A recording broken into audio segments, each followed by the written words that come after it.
बंदा, मैं अक्सर कहता हूँ इकबाल की शेर को तशरीह करके कि फिजाए बदर पैदा करना तुम्हारा और मेरा काम है, हमारी मदद के लिए, हमारी नुसरत के लिए फरिश्ते भेजना अल्लाह का काम है।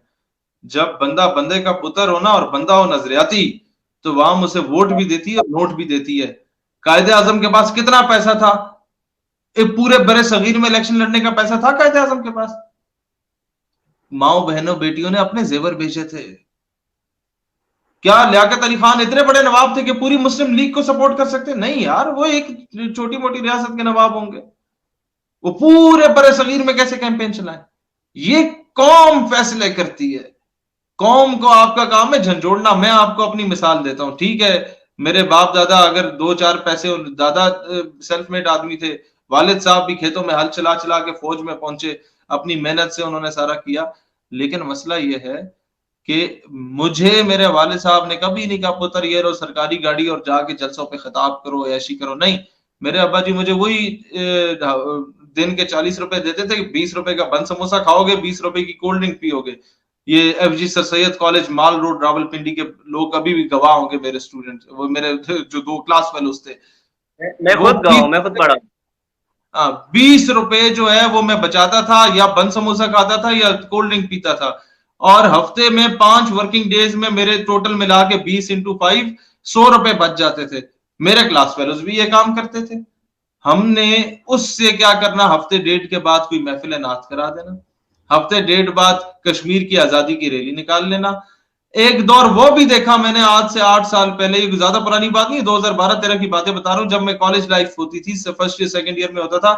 वो दौर भी देखा कि 500 रुपए हम लोगों से इकट्ठे नहीं होते थे एक बैनर के लिए, कॉलें करके कहते थे भाईजान मेहरबानी, कॉलें भी नहीं मैसेज करते थे कि कॉलों के भी पैसे नहीं होते थे। ये हाथ सख्ती से आबा जी ने कहा था, मैं तुम्हें कोई ये नहीं कि सारा बना बनाया दूं, तुम्हारी तरबियत मैंने की, तुमने खुद बनना है, ताकि तुम्हें पता चले कि ये धक्के खाते हैं तो क्या बंदे पे गुजरती है। खैर, वो दौर भी था, लेकिन मेहनत की ना। आज ये दौर भी है कि आप सिर्फ टाइम निकाल के आप, मुझे जाना पड़ता है आगे, 1000 से लेके 10-15 हजार बंदों का मजमा बैठा हुआ होता है, साउंड सिस्टम लगा होता है, कुर्सियां लगी होती हैं, एडवर्टीजमेंट हुई होती है, हमने सिर्फ किताब करके आना होता है। तो किस तरीके से पॉसिबल हुआ? मेहनत। बंदा मेहनत करे सर, आप यकीन करें, जितने लोगों के पास पैसा है ना, उनके भी बाप दादा परदादा लकड़दादा में से किसी ने मेहनत की होगी। अंग्रेजों के कुत्ते नहलाना भी मेहनत थी, कुत्ते नहलाए उन्होंने। अंग्रेजों के बूट पॉलिश करना भी मेहनत थी, बूट पॉलिश की उन लोगों ने, अपना जमीर मारा, अपना नफ्स मारा, अपना सारा कुछ मारा, अपना ईमान बेचा। ये कुछ छोटा काम है? बड़ी बड़ी कुर्बानियां दी इन लोगों ने। तब जाके इनकी औलादें एमएनए बनी। तो आप लोग सही महीनों में सही सिमत में मेहनत कर लें, होगा, कोई इतना बड़ा मसला नहीं है। मैंने बड़े बड़े नजरियाती लोगों को इलेक्शन लड़ते हुए और जीतते हुए देखा, लेकिन तादाद में इतने ज्यादा नहीं है। उसकी वजह शायद ये कि नजरियाती लोग इलेक्शन में आते आते डरते हैं कि पता नहीं इज्जत खराब ना हो जाए। ये अलग बात है। ऐसा लिहाजा हर बंदा अपना रोल प्ले कर सकता है, इसमें कोई इतना मुश्किल नहीं है। फजाए बदर आप पैदा करो, आपकी मदद नुसरत के लिए फरिश्ते भेजना अल्लाह ताला का काम है, और ये हो नहीं पॉसिबल। भाई, एक एक इशू ये है कि जिस तरीके से हम बार बार बात करते हैं कि जो यूथ है वो डिलीवर कर सकती है, यूथ लीड कर सकती है मुल्क को प्रोस्पेरिटी की तरफ, तरक्की की तरफ, ठीक है। तो उसके लिए मेन चीज क्या समझते हैं कि कैरियर काउंसलिंग है, ठीक है। तो मसाइल ये भी आते हैं कि बच्चा कुछ और करना चाह रहा होता है, उसका माइंड किसी और तरफ होता है, ठीक है, लेकिन उसके वालिदैन की तरफ से उसको इम्पोज किया जाता है कि नहीं तुम इसी फील्ड में जाओ, ठीक है। अब वो डिप्रेशन का शिकार है या उसको समझ नहीं आ रही, ठीक है। ये कितना इफेक्ट करता है कि बेहतरी से डिलीवर नहीं कर पाते। मैं भी वकील बनना चाहता था बाद में। पहला तो प्राइम फोकस था मैं फौज में जाऊं, नहीं जा सका तो मेरा था कि वकील बन जाऊं। लेकिन ज्यादा खानदान में लोगों ने, यही बुजुर्गों ने कहा कि यार आप सॉफ्टवेयर इंजीनियर कर ले या इलेक्ट्रिकल इंजीनियर कर ले, तो नौकरी लग जाएगी, वकील का पता नहीं क्या मुस्तकबिल होगा या नहीं होगा।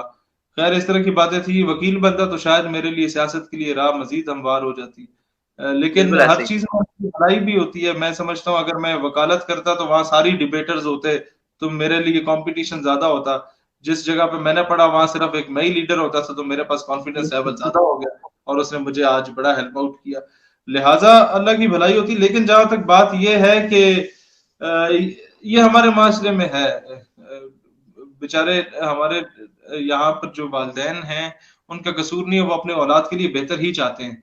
लेकिन मसला ये है कि वो गामे से जाके मशवरे ले लेते हैं कि गामे जी तुसी बताओ, मोहल्ले में हर मोहल्ले में होता है ना एक गामा, उससे मशवरा लेंगे कि जनाब तुम बताओ कि पुत्र को क्या कराएं। वो गामा आके मशवरा देता है इनू जनाब इंजीनियर बनाओ। ओ हो इंजीनियर बड़े जनाब वो होती है। अब बच्चा बनना चाहता है डॉक्टर, उसको बायोलॉजी अच्छी आती है, वो आईसीएस नहीं कर सकता, लेकिन नहीं उसे जबरदस्ती कराई जाएगी, तो वो ना डॉक्टर करा ना इंजीनियर करा। लिहाजा मैं यही कहना चाहूंगा कि गांवों से आप लोगों को चाहिए कि मशवरे ना लें, आप लोग अपनी औलाद से पूछें कि बच्चा आप क्या करना चाहते हो। हमने आप पे 4 लाख वैसे भी लगाने, आप इंजीनियर बनना चाहते हैं या आप कोई और बनना चाहते हैं, बस आप बंदे के पुत्र बन के वो डिग्री पूरी करें, बाकी आप जो करना चाहते हैं हम आपको सपोर्ट करेंगे।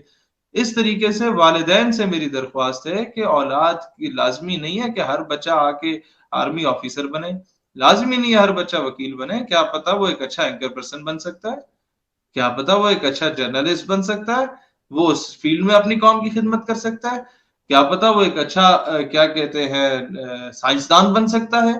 तो हर बंदा जिस फील्ड में वो बेहतर है, आप अपने बच्चे को जज करें, उस पर इम्पोज ना करें।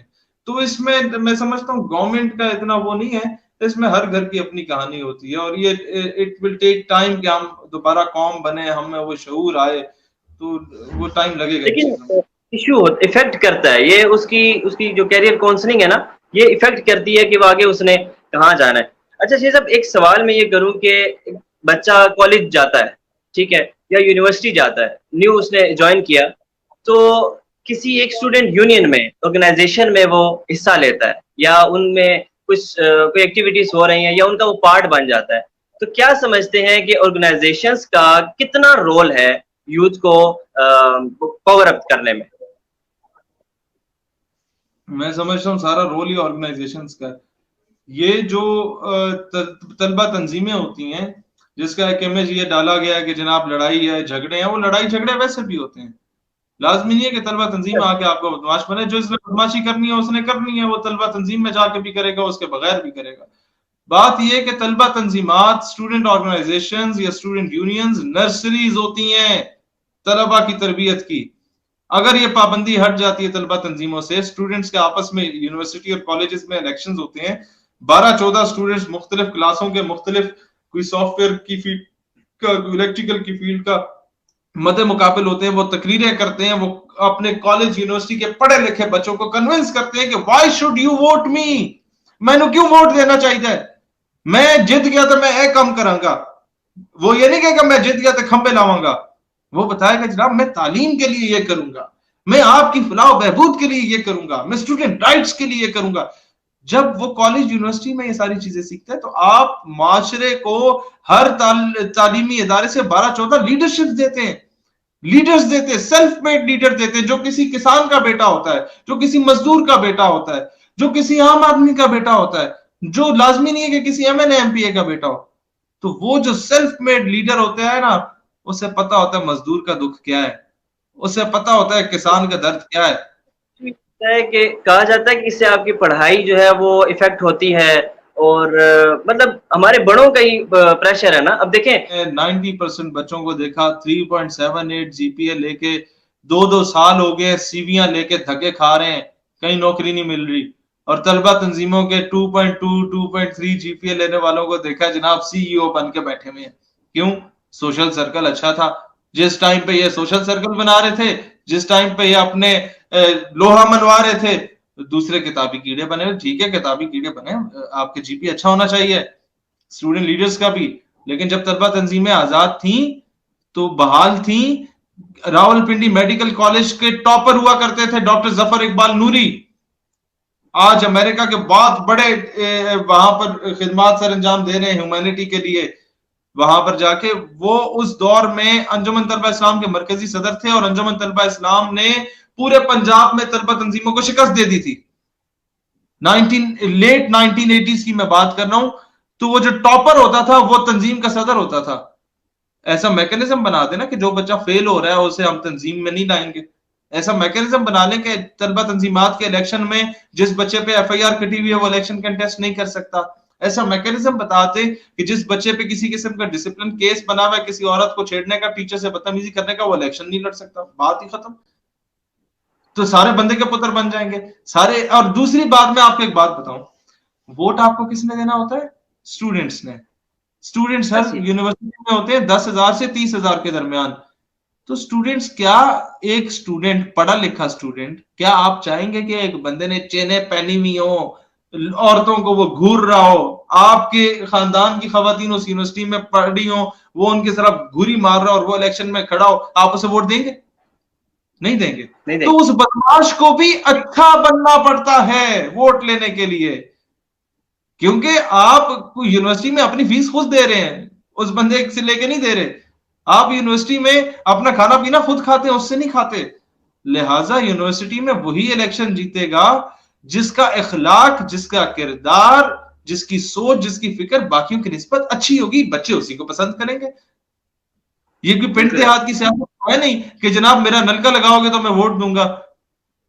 हाँ बिल्कुल है। हाँ पे